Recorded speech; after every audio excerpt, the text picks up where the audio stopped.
사자키 정관용입니다는 청취자 여러분의 참여로 이루어집니다. 단문 50원, 장문 100원의 정보 이용료가 부과되는 문자 샵 1212로 보내셔도 되고요. CBS 어플리케이션 레인보우로는 무료로 의견 남기실 수 있습니다. 아주 편리하게 방송을 다시 들으실 수도 있는데요. CBS 레인보우를 통해서도 가능하고요. 팟캐스트 그리고 팟빵을 통해서도 언제든 지난 방송 함께 하실 수 있습니다. 자유한국당 지방선거 참패 위기에서 벗어나서 새롭게 도약할 수 있을까요? 이 쉽지 않은 숙제를 풀어낼 책임이 김병준 혁신 비대위원장에게 주어졌죠. 오늘 그 목소리 직접 들어보겠습니다. 김병준 위원장, 안녕하세요. 네, 안녕하십니까. 네. 비대위원회 구성은 언제쯤 마무리됩니까?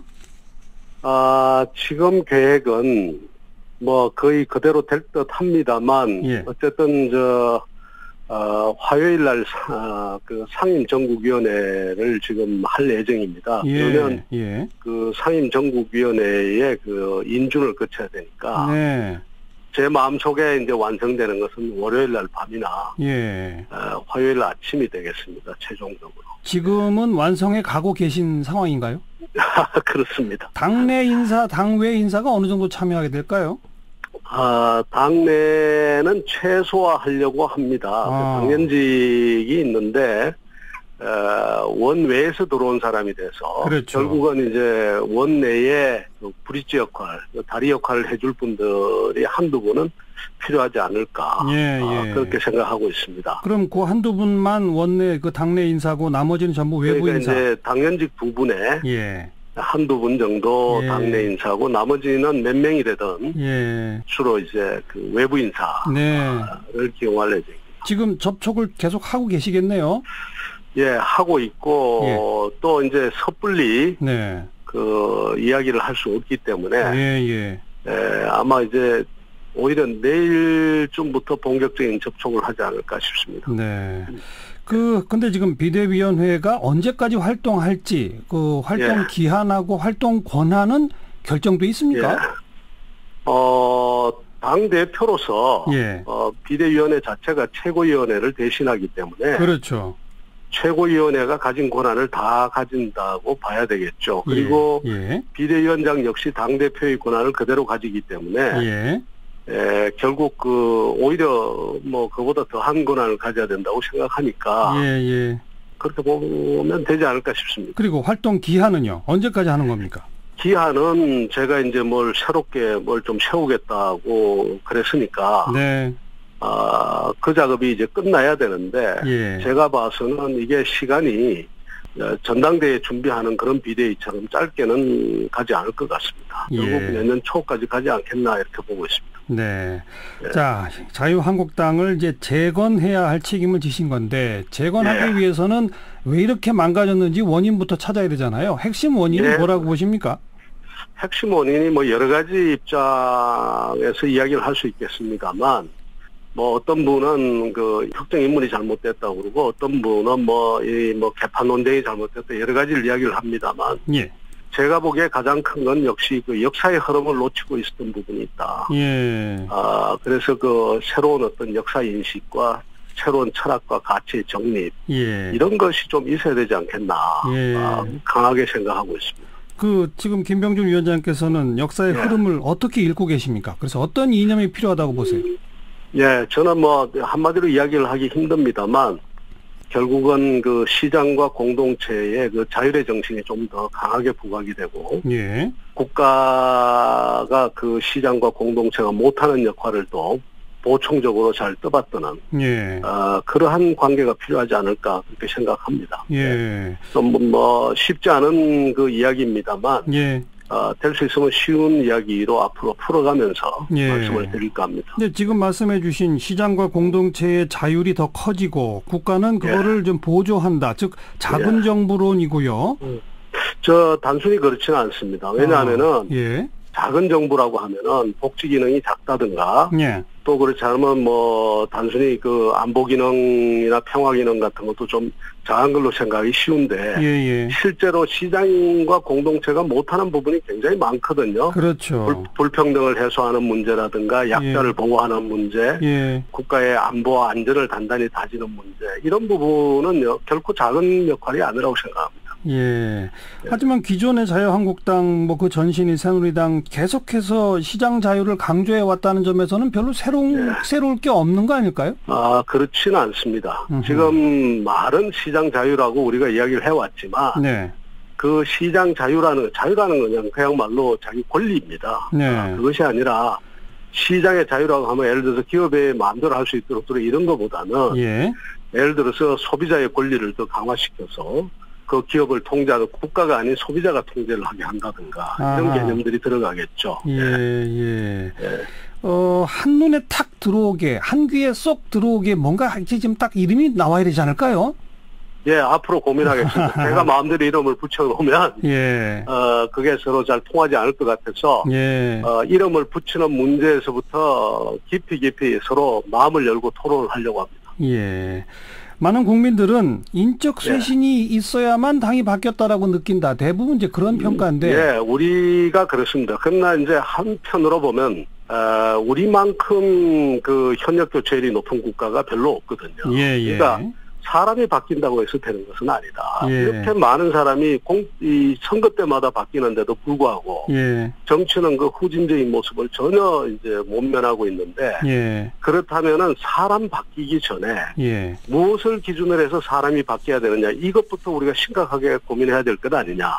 그래서 제가 말씀드리는 어떤 그 가치라든가 그다음에 당의 목적이나 방향이라든가 이걸 정해놓고 그러한 가치나 기치에 충실한가 하지 않는가. 또 그다음에 거기에 대해서 얼마만큼 확신을 가지고 있는가. 이런 것이 또 다른 하나의 그 척도가 돼서 그러한 것과 어긋났을 때 그때 우리가 청산을 이야기를 하는 것이지. 지금은 어떤 과거에 있었던 그것만 가지고 청산을 하기 시작하면은 다른 새로운 작업을 하지 못할 것 같습니다.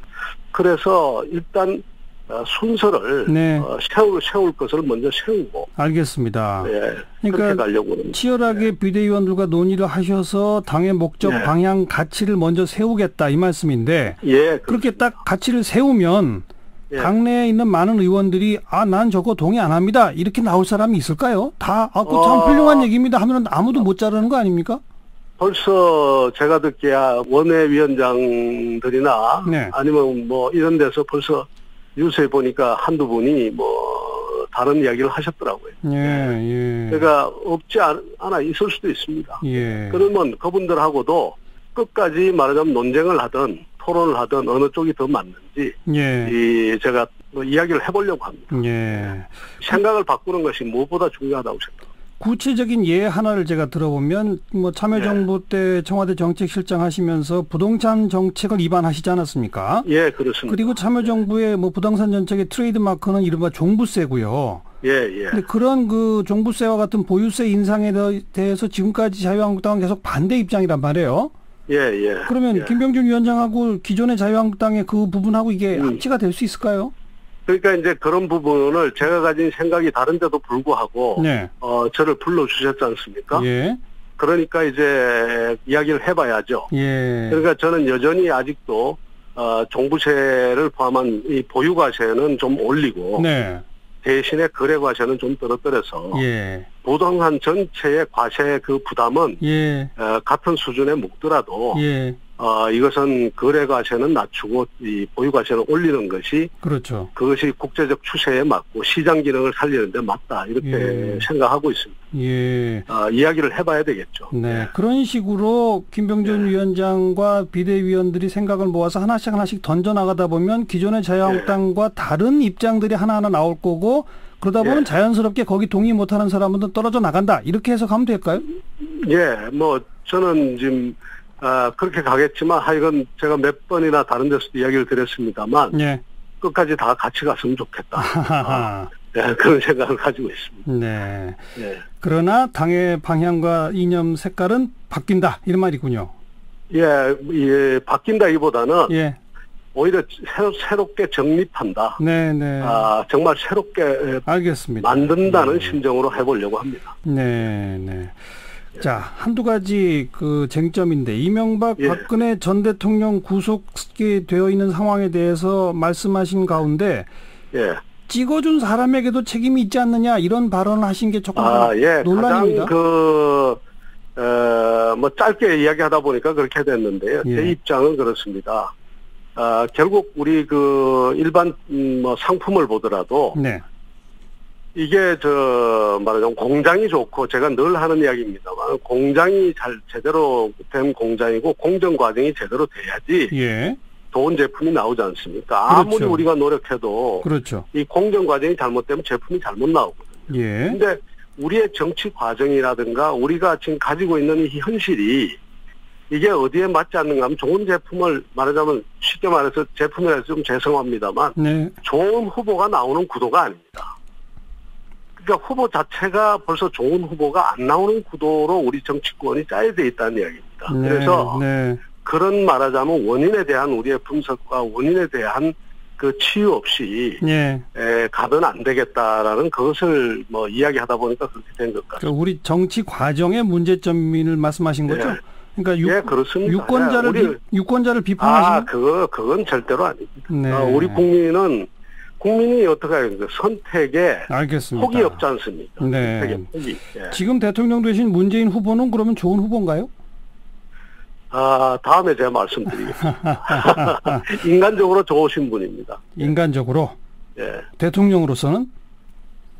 그건 다음에 제가 말씀드리겠습니다. 소랑설레하는 그 골프 접대 논란은 어떻게 입장이세요? 제가 그 프로암 대회입니다. 그 프로하고 이제 골프 말하자면 프로모션을 위해서 하는 프로암 대회에 초대를 받았는데 초대를 받아 가서 뭐 이렇게 기념품을 받았는데 제가 뭐 기념품의 가격을 알 수가 없으니까 그리고 이제 저녁 식탁에 앉았다가 저는 축사를 하는 줄 알고 왔는데 축사를 앞에 두 분이 하시고 제가 축사가 없더라고요. 그래서 제가 일어서서 나왔는데 그게 뭐 그렇게 가격이 높은 줄 저는 상상을 못했습니다. 그래서 100만 원을 초과해서 이 청탁금지법 위반이 되면 처벌이 혹시 되면 어떻게 될까요? 글쎄 저는 아무리 봐도 지금 그 가격이 안 나올 것 같은데요. 그걸 또 마침 그때 당시에 주최를 하신 분이 이 김영란법을 넘지 않는 범위 내에서 했다고 그러시면서 60만 원 정도 될 거다 이렇게 이야기를 하셨으니까 알겠습니다. 한 번 더 두고 봐야 안 되겠습니까?